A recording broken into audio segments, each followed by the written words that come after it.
اور کیا وہ لوگ جو بری حرکتیں کر رہے ہیں یہ سمجھے بیٹھے ہیں کہ ہم سے بازی لے جائیں گے؟ بڑا غلط حکم ہے وہ لوگ جو لگا رہے ہیں۔ جو کوئی اللہ سے ملنے کی توقع رکھتا ہے تو اسے معلوم ہونا چاہیے کہ اللہ کا مقرر کیا ہوا وقت آنے ہی والا ہے، اور اللہ سب کچھ سنتا ہے اور جانتا ہے، اور جو شخص بھی مجاہدہ کرے گا اپنے ہی بھلے کے لیے کرے گا۔ اللہ یقیناً دنیا جہان والوں سے بے نیاز ہے، اور جو لوگ ایمان لائیں گے اور نیک اعمال کریں گے ان کی برائیاں ہم ان سے دور کر دیں گے اور انہیں ان کے بہترین اعمال کی جزا دیں گے۔ ہم نے انسان کو ہدایت کی ہے کہ اپنے والدین کے ساتھ نیک سلوک کرے۔ ایک بار پھر سے آج کہا جا رہا ہے وَوَصَّيْنَا، ہم نے انسان کو وصیحت کی ہے بِوَالِدَيْهِ حُسْنًا، کہ وہ والدین کے ساتھ احسان کرے، نیک سلوک کرے۔ لیکن اگر وہ تجھ پر زور ڈال لے کہ تو میرے ساتھ کسی ایسے معبود کو شریک ٹھہرائے جسے تو میرے شریک کی حیثیت سے نہیں جانتا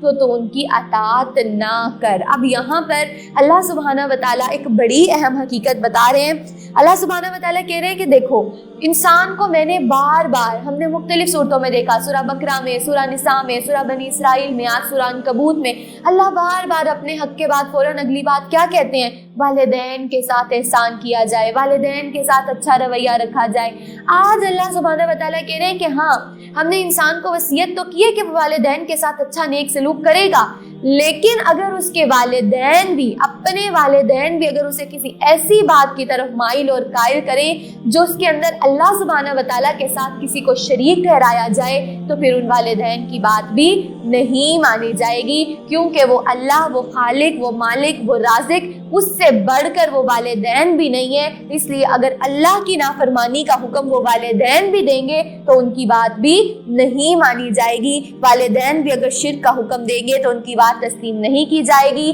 یہاں سے ہمیں ایک بار پھر سے شرک کی ناپسندیدگی پتہ چل رہی ہے کہ جس رب کے پاس حاضر ہونا ہے اس کی نافرمانی کے آگے کسی کی اطاعت نہیں ہے۔ گویا کہ اللہ کی نافرمانی کی جائے اور پھر کہا جائے کہ ہم اپنے والدین کی اطاعت کر رہے ہیں تو اللہ کو یہ بھی قابل قبول نہیں ہے، بات نہیں مانی جائے گی ان کی، لیکن ان کے ساتھ اس کے باوجود بھی حسن سلوک اور حسن معاملات کیا جائے گا۔ والدین کا اس حد تک اللہ سبحانہ وتعالیٰ نے حق جو ہے وہ بتا دیا۔ اللہ سبحانہ وتعالیٰ ہمیں ان آیات کو سمجھنے کی توفیق دے۔ میری ہی طرف تم سب کو پلٹ کر آنا ہے، پھر میں تم کو بتا دوں گا کہ تم کیا کرتے رہے ہو، اور جو لوگ ایمان لائے ہوں گے اور جنہوں نے نیک اعمال کیے ہوں گے ان کو ہم ضرور صالحین میں داخل کریں گے۔ لوگوں میں سے کوئی ایسا بھی ہے جو کہتا ہے کہ ہم ایمان لائے اللہ پر، مگر جب وہ اللہ کے معاملے میں ستایا گیا تو اس نے لوگوں کی ڈالی ہوئی آزمائش کو اللہ کے عذاب کی طرح سمجھ لیا۔ اگر تیرے رب کی طرف سے فتح و نصرت آ گئی تو یہی شخص کہے گا کہ ہم تو تمہارے ساتھ تھے۔ کیا دنیا والوں کے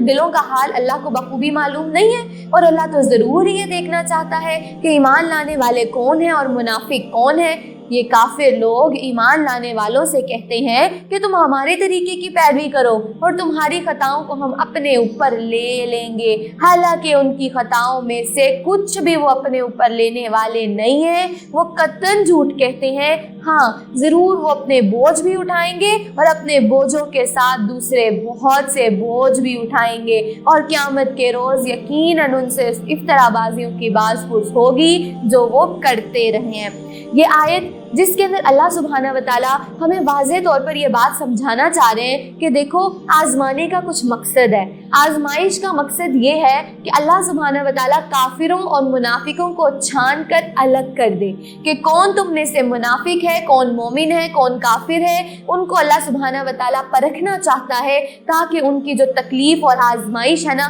وہ اللہ سبحانہ وتعالیٰ ان کو پھر کیٹیگریز میں بنا کر کرے۔ اللہ سبحانہ وتعالیٰ یہاں پر ایک حقیقت سمجھانا چاہ رہے ہیں کہ اللہ سبحانہ وتعالیٰ جب بھی تکلیف دیتا ہے نا تو اس کے لیے لوگ یہ گمان کرتے ہیں اور وہ مشرک اور کافر یہ گمان کرتے ہیں کہ اگر تمہارے اوپر تکلیف آ بھی گئی نا تو کوئی بات نہیں، ہم اسے اپنے سر لے لیں گے۔ اور وہ مومنوں کو، اللہ کے پرہیزگار بندوں کو اس بات کی طرف مائل اور قائل کرتے ہیں کہ تم چھوڑ دو، تم اس راہ کو چھوڑ دو اور ہمارے پیچھے چلنے لگ جاؤ، قیامت کے روز ہم تمہیں بچا لیں گے، ہم تمہارے گناہ بھی سارے اپنے سر لے لیں گے۔ اللہ کہہ رہے کہ یہ ان کی سراسر جو ہے ان کے صرف منہوں کی باتیں ہیں، ایسا کوئی معاملہ نہیں ہوگا۔